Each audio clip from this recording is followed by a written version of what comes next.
श्रीमती मीरा दोसांझ जी, रामस्वरूप ने मनोहर लाल जी को जय श्री राम। मनोहर लाल जी को जय श्री राम। भारतीय जनता पार्टी नरेंद्र मोदी जी को जय श्री राम। शाल भेंट करेंगे गुरदेव सिंह जी राही, पूर्णचंद जी सेन, मक्खन सिंह जी क्योंवाली और अमित चंद जी मेहता। हमारे आदरणीय चौधरी रंजीत सिंह जी का स्वागत करेंगे। अधिकारी, राज्य पदाधिकारी, जिला पदाधिकारी, मंडल स्तरीय पदाधिकारी और बूथ स्तरीय वंदे वंदे मनोहर जी को जय श्री राम। भारत माता की बहुत बहुत धन्यवाद। इस बार देश में एक ऐसी मांग है कि जो सुधार मोदी जी ने 10 साल में किए हैं उनमें बहुत आगे गुंजाइश है सुधार को करने की। तो अगले 5 साल में एक अच्छे बड़े बहुमत से और हमको ये सरकार लेकर के आनी है। हम जानते हैं कि पिछली बार 343 सीटें एनडीए की थी, अब 343 से हम तो 400 मांग रहे हैं, आशा करते हैं 400 मिलेगी।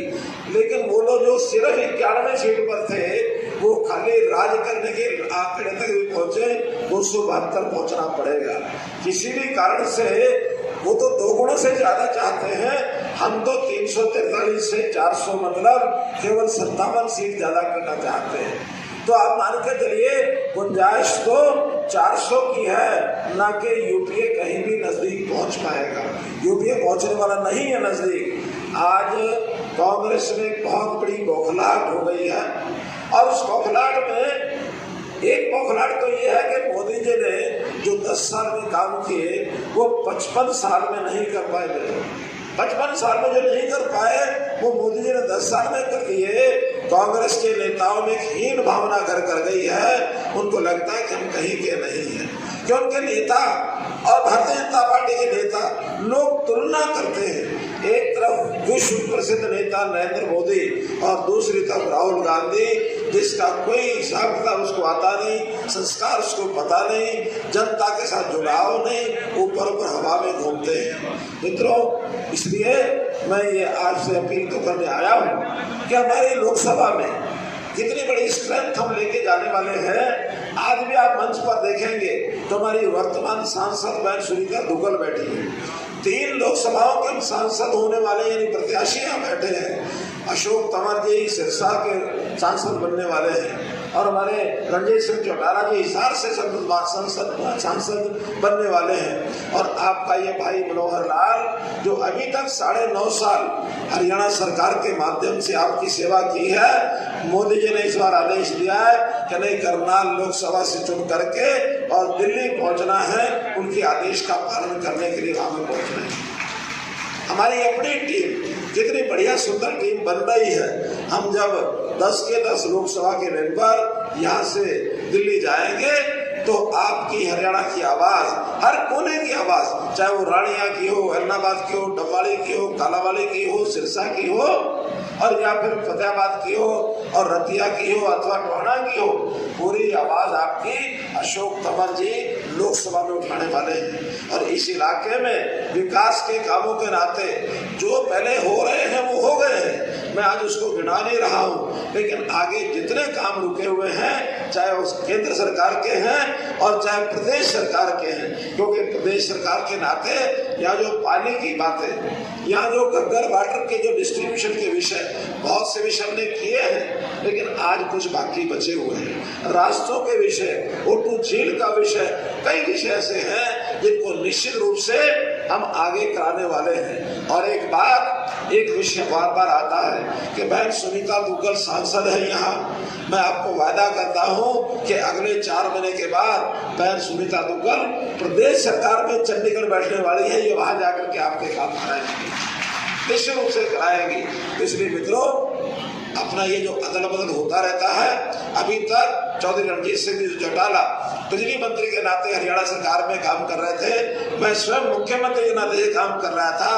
अब दोनों को कहा गया कि दिल्ली पहुंचना है, तो निश्चित रूप से कुछ लोग दिल्ली से केंद्र यानी चंडीगढ़ में और कुछ चंडीगढ़ से दिल्ली में, ये अदल बदल होता है, लेकिन अच्छाई के लिए होता है।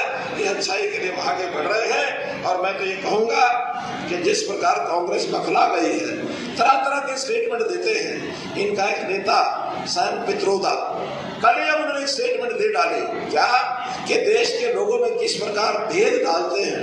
वो कहते हैं उत्तर पूर्व राज्य के लोग वो ऐसे लगते हैं जैसे चाइना के लोग, और दक्षिण भारत के लोग वो कहते हैं जैसे दक्षिण अफ्रीका के लोग।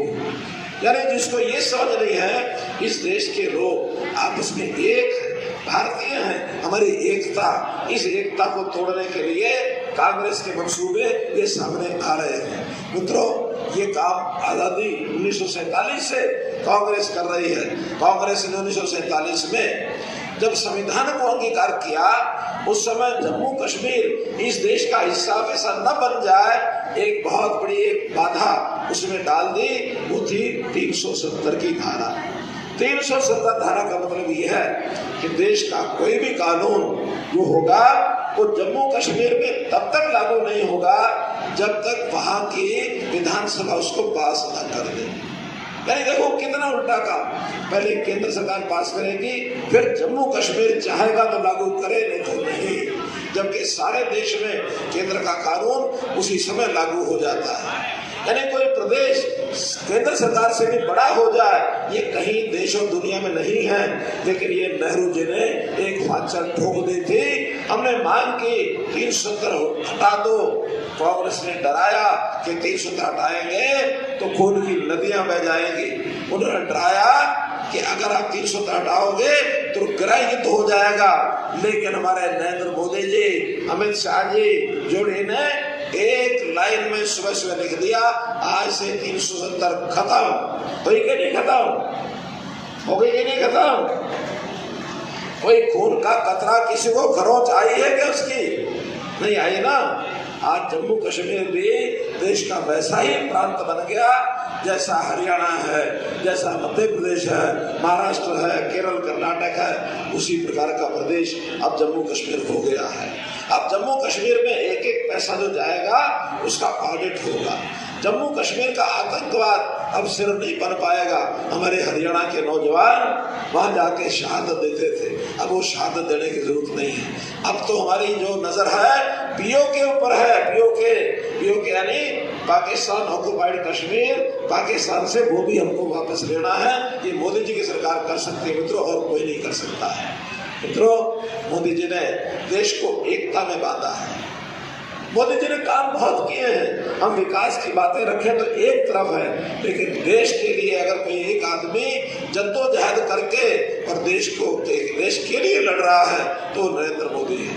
मोदी ने कहा इंडिया फर्स्ट, देश पहले, बाकी सब बात में। और हमारे कांग्रेस के मित्र क्या कहते हैं कि मैं, मेरा बेटा, मेरा परिवार, ये पहले, दुनिया जाए भाड़ में। उसको दुनिया से कोई लेना देना नहीं है। भ्रष्टाचार की जो गंगा बहाई कांग्रेसियों ने, आज सब सामने निकल करके आ रहे हैं, सामने निकल करके आ रहे हैं। मित्रों, अगर ये जो कांग्रेस ने भ्रष्टाचार में लोगों को जिस प्रकार से फंसाया था, आज सब एक एक करके पकड़े जा रहे हैं, एक एक करके। यानी अभी हमने देखा है कि उनके पीए के जो घर है मंत्रियों के, उनके पीए के मंत्रियों के जो सेक्रेटरी है, उनके घरों से नोटों के पहाड़ निकल रहे हैं। आखिर ये पैसा कहाँ से आता है? आज कांग्रेस के लोग बड़े बड़े घरानों से साठ-गांठ कर बैठे हैं। आज से साल पहले खूब गालियां देते थे बड़े बड़े घरानों को। आज इस चुनाव के समय उन बड़े घरानों को एक भी गाली देते नहीं, क्योंकि अंदर अंदर साठ-गांठ सबकी हो गई है। मित्रों, 370 हटी तो आप खुश हुए, राम मंदिर बना तो आप खुश हुए कि नहीं हुए?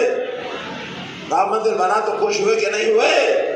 खुश हुए हैं। इसी प्रकार जब ये भ्रष्टाचारी जेल में जा रहे हैं, इससे आप खुश होते हैं कि नहीं होते हैं? होते हैं कि नहीं खुश होते हैं? तो जब हम खुश होते हैं तो कांग्रेस उसमें निराश होती है कि कांग्रेस को लगता है जनता जिस चीज में खुश है, अब कांग्रेस को किसी प्रकार से आगे आड़े बड़े नहीं है।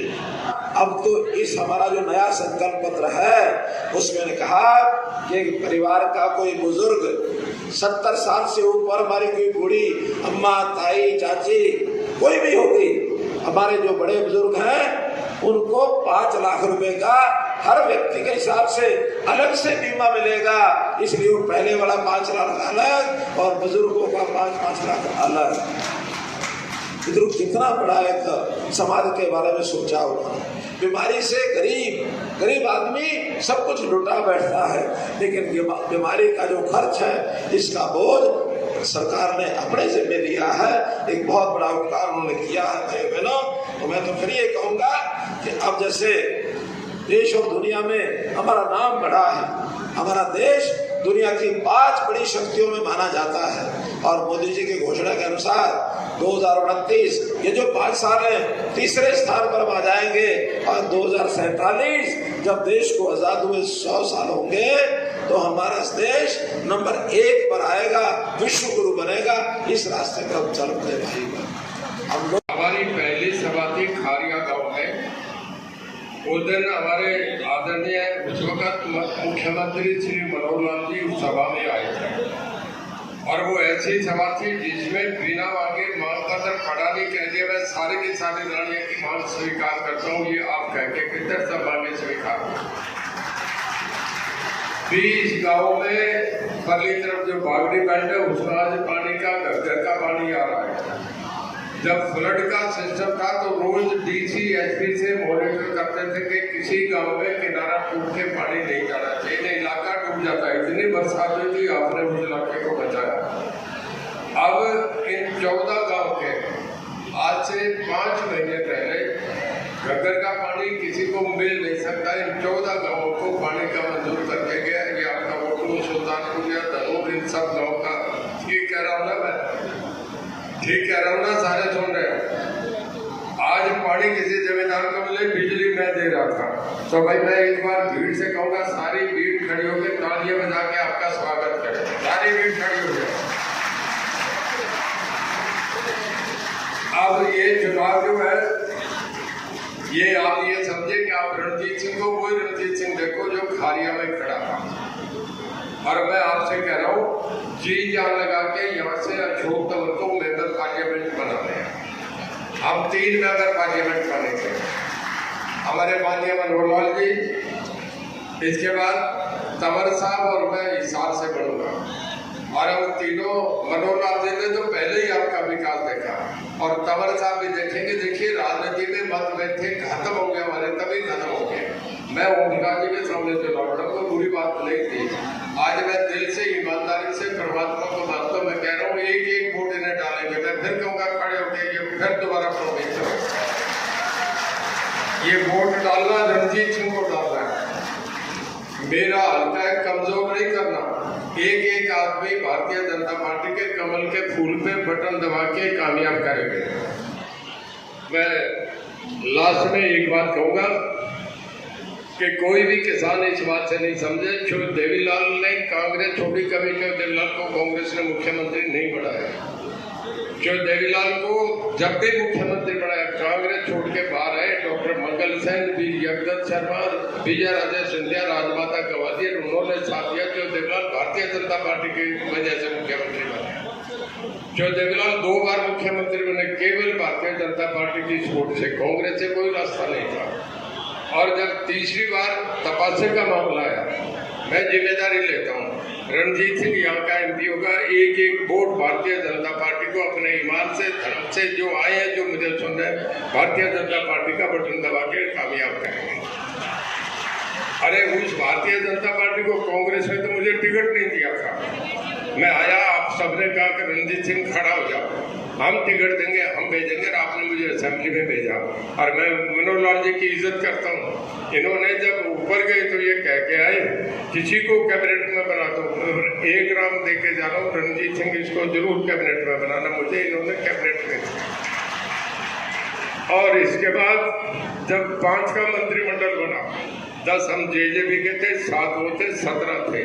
उस वक्त भी अकेले रणजीत सिंह को टिकट दिया जाए, उसको अकेले मुझे कैबिनेट में लिया जाए, 17 में से 1 को लिया गया। और अब जब लोकसभा का टिकट कांग्रेस मुझे टिकट नहीं थे और माननीय मोदी साहब और माननीय मनोहर लाल जी मुझे लोकसभा का टिकट दे, इससे ज्यादा तुम्हें क्या सवाल मिलेगा? गलत कह रहा हूँ कि ठीक कह रहा हूँ? तो तुम्हें परमात्मा की कसम है, मेरी कसम है, एक एक आदमी जान लगेगा, हर बूथ पे 100% पोलिंग करेंगे और एक एक वोट बटन दबा के भारतीय जनता पार्टी को कामयाब करेंगे। ये कह के मैं माननीय मुख्यमंत्री जी का स्वागत करता हूँ, धन्यवाद करता हूँ। एक हम सबका मार्गदर्शन करने के लिए, आशीर्वाद देने के लिए यहाँ पर पहुंचे हरियाणा के पूर्व यशस्वी मुख्यमंत्री और आज करनाल से जो सांसद का चुनाव लड़के बड़ी जिम्मेदारी के साथ छोटे छोटे दुकानदारों के लिए, हमारी माताओं बहनों के लिए, हमारे नौजवान साथियों के लिए जो योजनाएं बनी और जिस तरीके से उन योजनाओं ने जमीन पर, धरातल पर उनको उतार करके लोगों का हित किया गया, लोगों का जिस तरीके से सशक्तिकरण किया, लोगों को जिस तरीके से न्याय मिला, वो अपने आप में एक मिसाल है, अभूतपूर्व है। आज हम गांव में जाते हैं तो सैकड़ों करोड़ रुपए के प्रोजेक्ट एक एक गांव में आए हैं। पहले गांव के चौक चौपाल चौराहे पर जाते थे तो उसमें धूल उड़ती थी और लोगों की मांग होती थी जी ये चौक पक्का कर दो। आज वो गलियां नालियां छोटी छोटी जरूरतों से लेकर के, जहां एक तरफ 10 करोड़ शौचालय आदरणीय नरेंद्र मोदी जी ने और प्रदेश की सरकार ने, मनोहर लाल जी ने बनवाए, वहीं मैं समझता हूँ 4 करोड़ हमारे इस गरीब लोगों को छत देने का काम किया। कोरोना के दौरान जो योजना शुरू हुई 80 करोड़ लोगों को मुफ्त का राशन देने की, वो आने वाले समय में 5 साल में आगे भी जारी रहे, ये संकल्प लेकर के सरकार काम कर रही है। एक तरफ ये गरीबों के कल्याण और किसानों के खातों में सीधे पैसे डालने का जो 4,500 करोड़ रुपया इस संसदीय क्षेत्र में पूरे देश में, अगर मैं समझता हूँ कि कहीं एक पार्लियामेंट में सबसे ज्यादा किसान सम्मान निधि, फसल बीमा योजना का मुआवजा अगर कहीं डला है तो सिरसा पार्लियामेंट है साथियों। इसलिए मैं तो आप सबसे आग्रह करता हूं कि जो बड़े बड़े संकल्प लिए और आज भारतीय जनता पार्टी ने पूरे करे, नरेंद्र मोदी जी ने पूरे करे, राम मंदिर से लेकर के धारा 370, हमारे महिलाओं के लिए आरक्षण और दूसरी तरफ एयरपोर्ट बनाना, बंदरगाह बनाना, छोटे छोटे रोड, रेलवे के प्रोजेक्ट, आज ये उसी का प्रतीक है कि ये आने वाला जो समय है 140 करोड़ लोगों की भावनाओं के अनुरूप काम करने वाला है। विकसित भारत का संकल्प लेकर के आज हम सब रानिया के लोगों के बीच में यहाँ पर पहुंचे हैं और मुझे लगता है कि रानिया भी तैयार है उस संकल्प के साथ जुड़ करके इस भारतवर्ष को America, England, Germany, Japan, France जैसे जो विकसित देश है उसकी श्रेणी में खड़ा करने के लिए। इसलिए साथियों एक बार फिर पूरी ताकत लगाइए और 25 तारीख को विजय संकल्प रैली के इस माध्यम से इतना ही कहूंगा कि इतने बटन दबाइए। पिछली बार 3 लाख से ज्यादा से ये सीट हम जीते थे, उस समय मोदी जी का 5 साल का कार्यकाल था, आज 10 साल का कार्यकाल है और इतने बड़े बड़े तोहफे दिए। करतारपुर कॉरिडोर साहब जो बाबा नानक की धरती है उसको देशवासियों को जोड़ने का काम किया। अंत में मैं एक बार फिर सबका आभार प्रकट करता हूं और सबसे आग्रह करता हूं कि 4 जून को जब हमारे मशीनें खुले, मशीनों की गिनती हो, तो 25 तक हम 15 दिन इतना काम करें, इतनी मेहनत करें, एक एक घर, एक एक जन जन तक जाए और सुनिश्चित करें कि हमारी मजबूत हिस्सेदारी आने वाली सरकार में, केंद्र की सरकार में नरेंद्र मोदी जी के नेतृत्व में हो, सब पहुंचे। आप सबका एक बार फिर बहुत बहुत स्वागत, बहुत बहुत धन्यवाद। जय हिंद, जय भारत। लेकिन यहाँ पर 5 की 5 जो जिले के अंदर हमारी विधानसभाएं हैं, एक भी हमारा विधायक ना होने के बावजूद भी माननीय मुख्यमंत्री जी ने बिना किसी भेदभाव के इस इलाके का काम किया, इस इलाके का विकास किया। तो इन सब बातों को ध्यान में रखते हुए मैं उम्मीद करती हूँ कि अब की बार जो हमारे प्रत्याशी भाई अशोक जी जो है, इनको हम कोशिश करेंगे पूरी मेहनत के साथ कि अब की बार जितना पिछली बार आप लोगों ने मार्जिन से मुझे 3,10,000 से जिताकर बड़ी पंचायत में भेजा था, तो अब की बार हम और भी ज्यादा मार्जिन बढ़ा के हमारे भाई अशोक को बड़ी पंचायत के अंदर भेजने का काम करेंगे। 25 तारीख को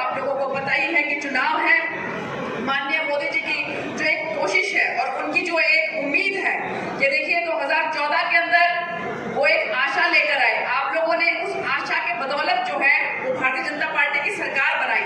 2019 के अंदर जो है उन्होंने आपके अंदर एक विश्वास जगाया। आप लोगों को ये विश्वास हो गया कि मोदी जी को अगर वोट देंगे तो हमारा देश जो है वो विकास करेगा।